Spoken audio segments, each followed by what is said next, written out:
Hello friends, welcome है आप सभी लोगों का एक बार फिर से सीटेट 2024 की साइकोलॉजी की एक और न्यू क्लास में। तो फ्रेंड्स, आज की इस क्लास में हम लोग थॉर्नडाइक के जो सीखने का सिद्धांत है उससे जो क्वेश्चन बार बार पूछे जाते हैं सीटेट एग्ज़ाम में, तो उनसे रिलेटेड हम क्वेश्चंस को डिस्कस करने वाले हैं। तो चलिए क्लास को स्टार्ट कर लेते हैं।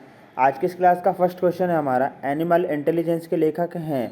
तो देखिएगा, एक पुस्तक है जिसका नाम है एनिमल इंटेलिजेंस। तो उसके लेखक कौन है? आपका ऑप्शन है R.M. गेने, E.L. Thorndike, V.F. स्किनर या फिर I.P. पावलव। इसका जो राइट आंसर है ना वह क्या हो जाएगा? ये थॉर्नडाइक हो जाएगा। जो थॉर्नडाइक है ना, इन्होंने एनिमल इंटेलिजेंस नामक पुस्तक जो है ना वह लिखी है। तो इनका पूरा नाम क्या हो जाएगा थॉर्नडाइक का? एडवर्ड ली थॉर्नडाइक। अगला क्वेश्चन देखेंगे, थॉर्नडाइक ने अपने सिद्धांत को किस शीर्षक से सिद्ध किया है? तो जो थॉर्नडाइक हैं इन्होंने अपने सिद्धांत को किस शीर्षक से सिद्ध किया है? कहने का मतलब ये है कि इन्होंने किस चीज़ पर सर्वाधिक बल दिया है। देखिए, संज्ञानात्मक अधिगम पर बल किसने दिया है? ये तो जो है ना जीन पियाजे ने दिया है। तो ये तो आंसर होगा नहीं। ठीक है, संकेत अधिगम पर भी थॉर्नडाइक ने जो है ना बल नहीं दिया है, ना ही स्थान अधिगम पर दिया है, बल्कि थॉर्नडाइक ने अधिगम का प्रयास एवं भूल का जो सिद्धांत है ना उसका प्रतिपादन किया है। यदि आप लोगों ने जो अदर क्लासेस हैं जैसे कि साइकोलॉजी की, एनवायरनमेंट की, हिंदी पेडागोजी वगैरह की, संस्कृत पेडागोजी की, उन सभी क्लासेस को नहीं देखा है तो आपको डिस्क्रिप्शन में और ऊपर आई बटन में प्लेलिस्ट का लिंक मिल जाएगा। तो वहाँ से जाकर आप सभी लोग उन क्लासेस को भी देख लें। अगला क्वेश्चन देखेंगे, निम्नलिखित में से कौन सा एक थॉर्नडाइक के मुख्य नियम में शामिल नहीं है? तो देखिएगा, जो थॉर्नडाइक है ना इन्होंने जो सिद्धांत दिया है उसमें इन्होंने 3 मुख्य नियम बताए हैं और जो 5 है ना वह गौण नियम बताए हैं। तो देखिएगा, यहाँ पर जो मुख्य नियम है उनमें से कौन सा एक शामिल नहीं है? सहचर्यात्मक स्थानांतरण का नियम, प्रभाव का नियम, अभ्यास का नियम या फिर तत्परता का नियम। तो हम थॉर्नडाइक के जो है ना मुख्य नियमों की बात करें तो इन्होंने प्रभाव का नियम, अभ्यास का नियम और जो तत्परता का नियम दिया है ना, यह मुख्य नियम के अंतर्गत आते हैं। ये तीनों के तीनों कैसे मुख्य नियम हो जाएंगे। लेकिन हम बात करें यहाँ पर सहचर्यात्मक स्थानांतरण का नियम, तो यह मुख्य नियम नहीं है। तो हमसे पूछा भी यही गया कि कौन सा मुख्य नियम नहीं है थॉर्नडाइक का। तो ऑप्शन नंबर जो फर्स्ट है ना ये सही हो जाएगा, सहचर्यात्मक स्थानांतरण का नियम। अगला देखेंगे, सीखने में प्रयास एवं भूल के सिद्धांत का प्रतिपादन किसने किया था? तो देखिए, सीखने में प्रयास एवं भूल के सिद्धांत का प्रतिपादन जो है ना वह एडवर्ड ली थॉर्नडाइक ने किया था। हम यहाँ पर देखिएगा, पावलव जो है ना इन्होंने शास्त्रीय अनुबंधन का सिद्धांत दिया। कोहलर जो है ना इनको गेस्टल्टवाद का जनक कहा जाता है। इन्होंने जो है ना वनमानुष पर प्रयोग किया था। किसने? कोहलर, कोफका और बर्धीमर ने। आगे देखेंगे, निम्नलिखित में से कौन सा सीखने का नियम नहीं है? तो यहाँ पर फिर से उसी प्रकार का क्वेश्चन आ गया कि कौन सा जो है ना वह सीखने का नियम नहीं है। तो तत्परता का जो नियम है वह तो दिया है थॉर्नडाइक ने, अभ्यास का नियम भी दिया है, प्रभाव का नियम भी दिया है, लेकिन तनाव का नियम जो है ना यह नहीं दिया है।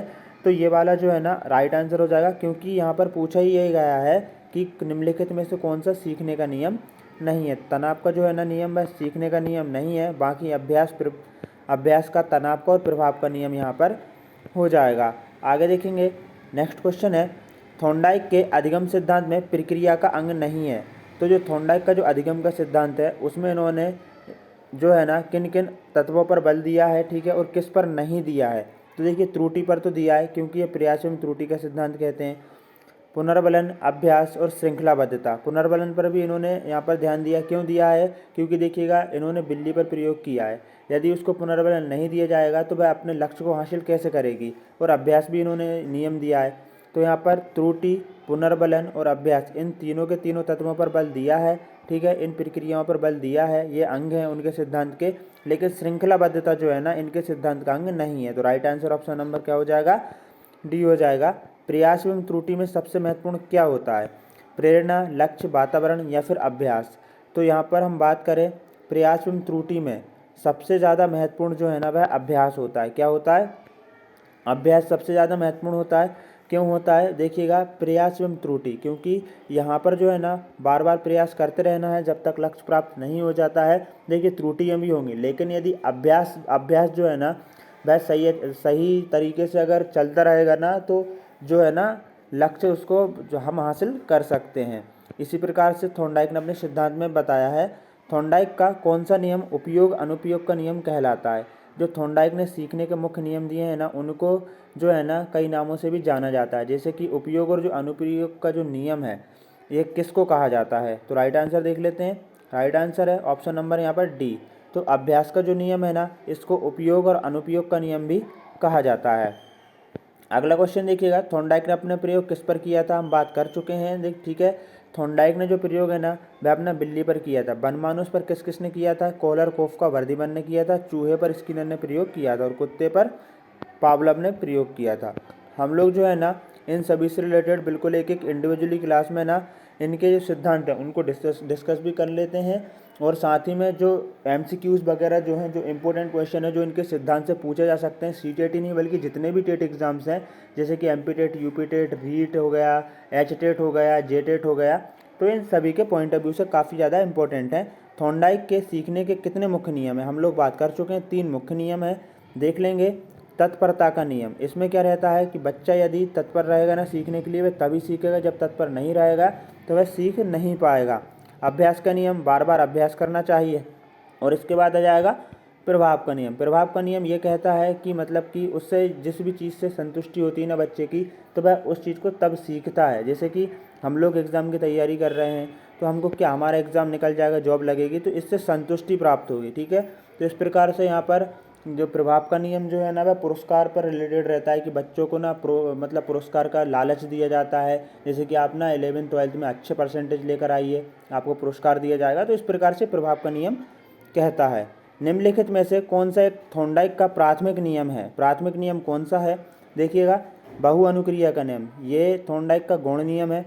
मनोवृत्ति का नियम भी गौण नियम है। सहचर्यात्मक स्थानांतरण का नियम भी गौण नियम है। लेकिन जो प्रभाव का नियम है ना यह मुख्य नियम है। तो हमसे पूछा ही क्या गया है कि प्राथमिक नियम कौन सा है, तो प्राथमिक नियम जो है ना प्रभाव का नियम है। Right answer option number B हो जाएगा। अगला क्वेश्चन देख रहे हैं, जिन प्रतिक्रियाओं को सीखने के उपरांत संतुष्टि प्राप्त होती है उन्हें सीख लिया जाता है। तो जो प्रतिक्रियाएं रहती हैं उनको सीखने के उपरांत संतुष्टि प्राप्त होती है तो उन्हें सीख लिया जाता है। तो यह किस नियम से संबंधित है, ये जो लाइन है ना, मान लीजिए कुछ चीज़ें हैं जिनको हम लोगों ने सीख लिया है और सीखने के उपरांत संतुष्टि प्राप्त होती हमें या बच्चों को, ठीक है ना, जो बच्चों को क्लास में पढ़ाया जाता है, तो वह कौन सा सिद्धांत है इसके अकॉर्डिंग, मनोवृत्ति का नियम, अभ्यास का नियम भी नहीं होगा, ये तत्परता का नियम भी नहीं होगा, प्रभाव का नियम हमने बात की है जिससे संतुष्टि प्राप्त होती है ना, वह प्रभाव का नियम होता है। आगे देखेंगे, थॉर्नडाइक के अधिगम के सिद्धांत का शैक्षणिक महत्व किसमें है, तो किसमें है बताइए, खेलकूद प्रतियोगिता में, कला शिक्षण में, आदत निर्माण प्रक्रिया में, अभ्यास और पुनरावृत्ति में। तो ये जो है ना अभ्यास और पुनरावृत्ति में हम जैसे बात कर चुके हैं, इन्होंने प्रयास एवं त्रुटि का सिद्धांत दिया है जिसमें इन्होंने अभ्यास, प्रभाव और तत्परता के जो नियम दिए हैं बिल्ली पर प्रयोग किया है, और उन्होंने जो गौण नियम है ना वह भी दिए हैं। तो यहाँ पर देखिएगा शैक्षणिक महत्व जो है ना वह अभ्यास एवं पुनरावृत्ति में हो जाएगा, ना कि यहाँ पर खेलकूद प्रतियोगिता में, कला शिक्षण में, आदत निर्माण प्रक्रिया में भी नहीं, बल्कि अभ्यास एवं पुनरावृत्ति में इनका जो है ना शैक्षणिक महत्व होता है। आगे देखेंगे, निम्नलिखित में से कौन सा एक अधिगम का मुख्य नियम है, जैसा कि थॉर्नडाइक ने अपनी पुस्तक एजुकेशनल साइकोलॉजी में दिया था। अब देखिए एक पुस्तक का नाम ये भी है एजुकेशनल साइकोलॉजी। पुस्तकों से रिलेटेड भी हम लोग एक इंडिविजुअली जो क्लास है ना आपको प्रोवाइड करा देंगे। बस आपको क्या करना है, चैनल के साथ जुड़े रहना है, जिससे कि ना आपको जो क्लासेस हैं वह आपको बिल्कुल उनका नोटिफिकेशन आपको मिल सके। इसलिए चैनल को सब्सक्राइब करके लाइक कर बेल आइकन को प्रेस करके ऑल के बटन पर सेट कर लें। क्वेश्चन देख लेते हैं हम लोग यहाँ पर। तो जो अधिगम का मुख्य नियम है, तो थॉर्नडाइक ने जो अपनी पुस्तक एजुकेशनल साइकोलॉजी में दिया है तो वो कौन सा हो जाएगा, तो मुख्य नियम की बात हो रही है यहाँ पर, तो अभ्यास का नियम मुख्य नियम है। आगे देखेंगे, सीखने के नियम दिए थे, तो किसने दिए थे सीखने के नियम, थॉर्नडाइक ने दिए थे। आगे देखेंगे, तो फ्रेंड्स आज की इस क्लास में हम लोगों ने ना 15 क्वेश्चंस को डिस्कस कर लिया है थॉर्नडाइक के सिद्धांत से रिलेटेड। तो हम इसी प्रकार से, जैसे कि हम लोगों ने लास्ट क्लास में पियाजे का सिद्धांत भी हम लोगों ने डिस्कस कर रखा है, और साथ ही में उनके जो सिद्धांत है उससे रिलेटेड जो ऑब्जेक्टिव टाइप्स के क्वेश्चन है ना उनको भी डिस्कस कर लिया है। तो यदि आप लोगों ने उस क्लास को नहीं देखा है तो उन क्लासेस को भी देखें, क्योंकि पियाजे, वाइगोत्स्की, कोलरकोफ, स्किनर, पावलव, इन सभी के सिद्धांत से रिलेटेड काफ़ी ज़्यादा क्वेश्चन एग्जाम में पूछे जाते हैं। तो जय हिंद दोस्तों, वंदे मातरम। मिलते हैं एक और न्यू क्लास में।